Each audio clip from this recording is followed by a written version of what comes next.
Dear students, I am Dr. Rajiv Sapre. This is the 6th audio, and in this I will talk about again the types of functions. In the last audio, I was talking about even and odd functions.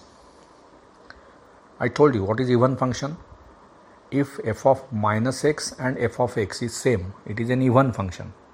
But if f of minus x is minus fx, it is an odd function. And as an examples, I told you cos x is even function, sin x is odd function, x square is even, x cube is odd function.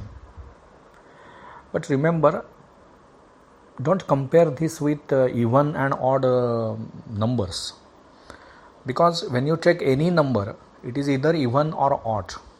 Number cannot be both even and odd. In these functions also, same function cannot be both even or both odd. It cannot be both even or odd. But there are functions which are neither even nor odd. You should be aware of this concept. For example, suppose I take a function x square plus x plus 4. Fx is equal to x square plus x plus 4. Say it is a real valued function defined on the set of real numbers. It means R to R function. Now you put minus x instead of x. So what will be f of minus x? It will be minus x square plus 4 into minus x plus 4. Suppose my function is x square plus, suppose, okay, you take the function as x square plus x plus 4. Now if I calculate f of minus x, it will be minus x square plus minus x plus 4. Now this is equal to x square minus x plus 4. So f of minus x is neither it is equal to fx nor it is equal to minus fx. So this means what? The function is neither even nor odd. So we should be aware. Then we will talk about say polynomial function.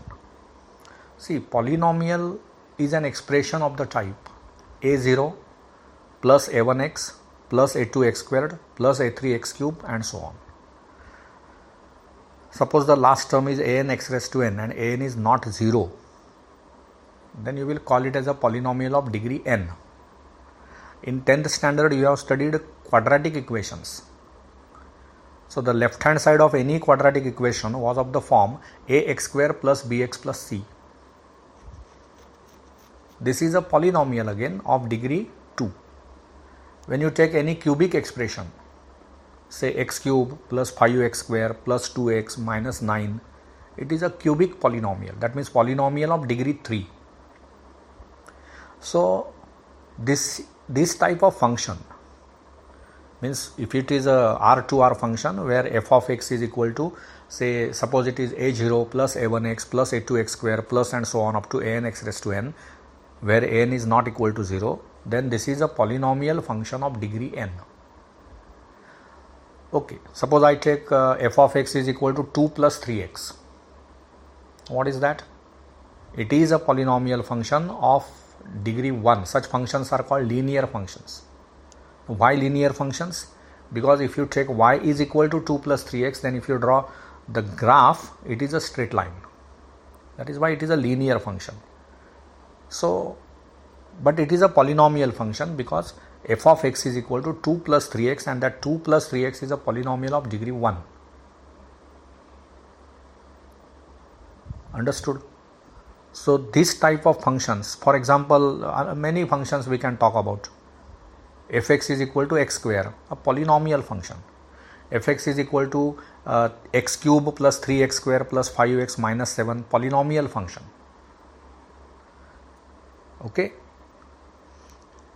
Now you can calculate value of that function at a particular point. Whenever you want to calculate value of the function at a point, means what? You have to put the value in place of x. Remember, suppose I have a function fx is equal to x square plus 5. Now if I want to calculate value of the function at 2, that means f of 2, f in bracket 2, it is pronounced as f of 2. It is 2 square plus 5, whatever, 9. If your function is f of x is equal to x cube minus 1, polynomial function of degree 3, this is a polynomial of degree 3. What will be f of 1? It will be 1 cube minus 1. 0. What will be f of 2? 2 cube minus 1, it is 7.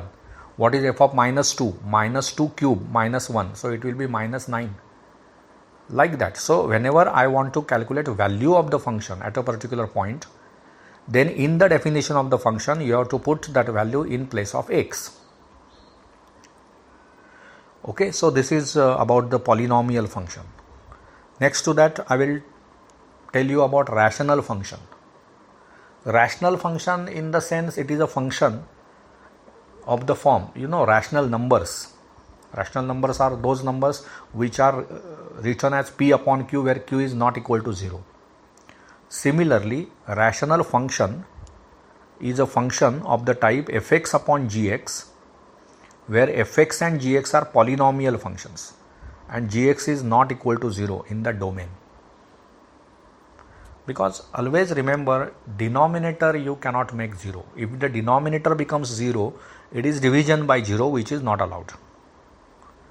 So if a function of the type fx upon gx, where gx is not equal to 0 and both fx and gx are polynomial functions, is called a rational function.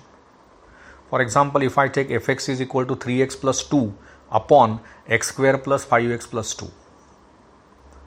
That means now see, 3x plus 2 is the numerator, it is a polynomial function of degree 1, and this denominator is also a polynomial function of degree 2.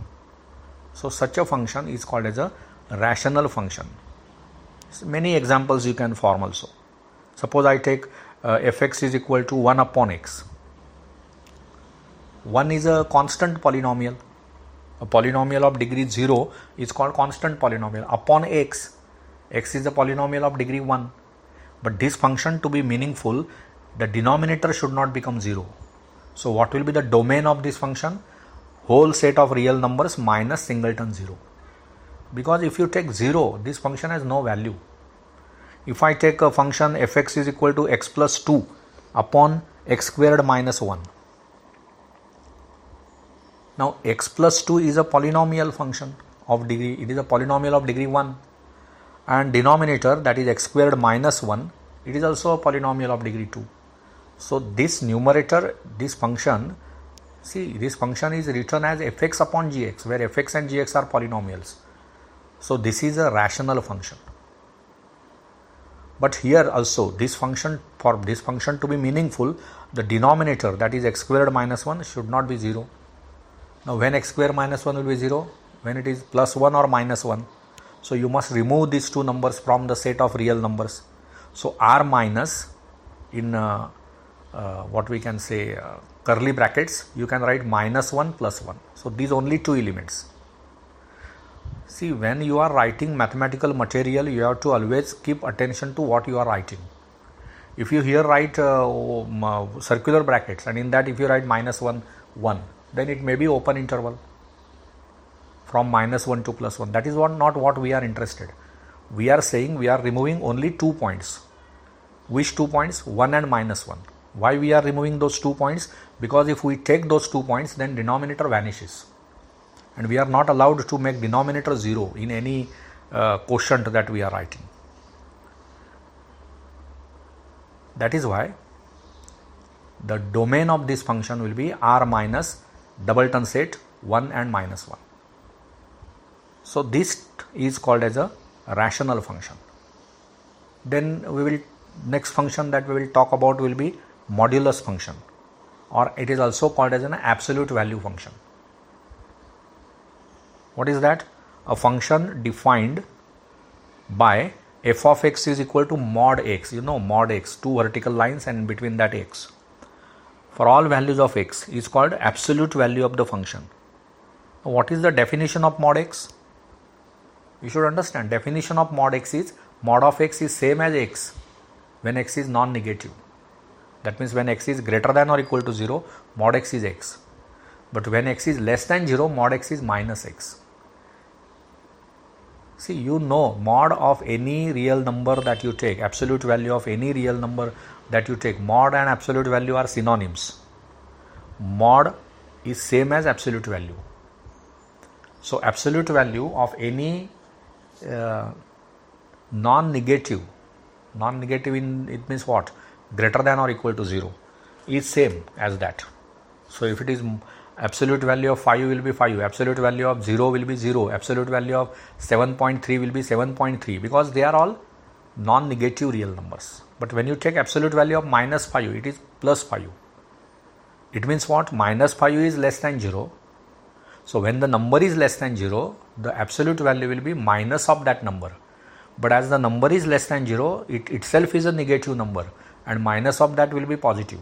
So by seeing mod of x is equal to minus x when x is less than 0, it doesn't mean the absolute value is negative. You are taking negative of a negative number, so it becomes a positive number. Are you getting this? So this is very important, absolute value function. How you can see in your books how the graph of that function is. Graph will be y is equal to minus x when x is negative, and when x is greater than or equal to 0, it is y is equal to plus x. So graph will be V type, which is symmetric about y axis, and all the graph will lie above x axis, because mod of x is always positive. Okay, so next function that we will talk about is Signum function. Signum function means sine function also it is called. So the function is defined from R to R, and the definition is like this: when x is greater than 0, fx is plus 1, when x is equal to 0, fx is 0, and when x is less than 0, fx is minus 1. So any real number, if it is positive, the value of that number under Signum function will be plus 1. If it is negative, value of the functional value of that number will be minus 1, and if it is 0, it will be 0. So if I take f of 5, suppose f is a Signum function, then f of 5 will be plus 1, because 5 is greater than 0. F of minus 2 will be minus 1, because minus 2 is less than 0, and f of 0 will be 0. If you draw the graph of that function, you can see that it will be, suppose I think of xy axis, for negative numbers y will be minus 1, so it will be a line parallel to x axis and below x axis at a distance 1. But when the function you can think of 0, and for 0 it is 0, so it is 0 origin, and when you take positive real numbers, then it will be a line y is equal to 1, means parallel to x axis above x axis, like that. So this type of functions are called Signum functions. See, always very important thing is, whenever you learn all these functions, you should also draw graphs of these functions, because graphs is actually a geometrical interpretation of that function, geometrical representation of the function. And any algebraic idea, any mathematical idea, you can understand properly when you draw graphs of that function.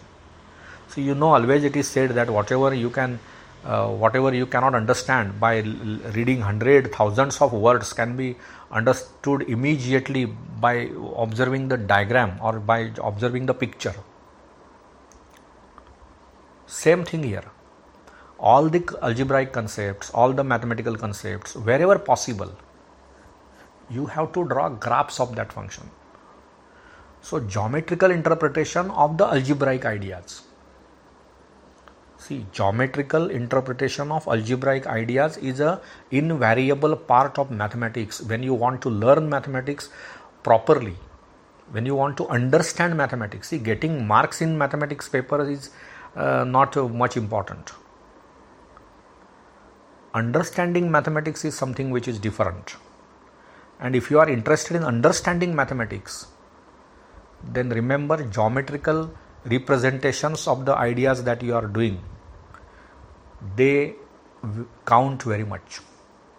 So you should, as a good student, you should make it a habit that whatever I learn, I will draw wherever possible. Every time it is not possible, wherever possible, I will represent that idea geometrically. I will draw picture of that idea.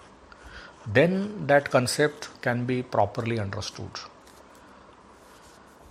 Okay, I hope you enjoyed this audio. Thank you.